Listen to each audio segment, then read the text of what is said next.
I'm reviewing Halo Spartan Assault for the Xbox One. This was a port from the mobile game released earlier last year. Is a re-release worthy? Well, I'm here to let you know if you liked it before, I will go ahead and do it. But anybody that's listening right now that has not played it before and are just jumping into it, this does not feel like Halo. I'm letting you know right out of the gate. It has the cosmetics, it has the familiar enemies, a nice soundtrack, it has plenty of the weapons you're used to using. But at the end of the day, when you get down to it, regardless of its bird's eye view gameplay, it still does not feel like Halo. You know, Halo Wars was made by a different team. Real time strategy, completely different genre, but at the end of the day, I still felt like I was part of a Halo game. Not with this here. Maybe it's the way it's structured. Maybe it's the faulty AI.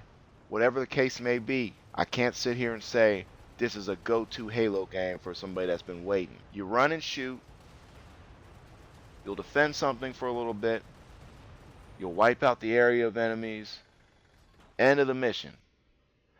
That's usually what you're going to be doing a lot of the time. There's plenty of missions, but because it's a mobile port, all the missions are quick bursts. So you can beat pretty much all these within 2 minutes.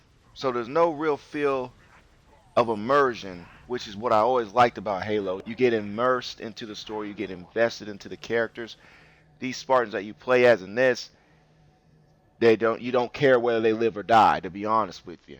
And that's what I think they definitely missed the mark on, because in Halo, even though you can't see Master Chief's face, you still invested into the character, Cortana, etc. Not with Spartan Assault. I think the AI could be way better. That would have really helped out. You can't adjust the difficulty at all. Would have been really cool to play on a legendary where the AI is just superb. And that's another thing I like about the other Halo games. You can't mess with that AI. They will knock you down. This has a few challenges, but ultimately, if you just wanted to take a couple hours out of your day and sit down and jump on through, you could do it. That's not to say the run and gun combat isn't bad, it's just not standout. And that's what Halo has always been. Whether you like it or not, they're doing things that make it stand out. And this is just a shooter with Halo cosmetics on it. They do have a two-player mode they added to the Xbox One version only.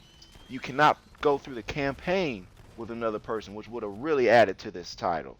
You can only do 5 new stages, and you gotta survive against hordes of the Flood. And the Flood are exclusive to this new cooperative mode. Why you only get 5 stages? You know, that sucks. Why I can't play in the campaign with another buddy? That stinks. That's a missed opportunity. At the end of the day, this is just a typical run and gun shooter. Hey, if you want something to shoot, if you're bored, it's a lazy Sunday and you just want to shoot at stuff, here's a game.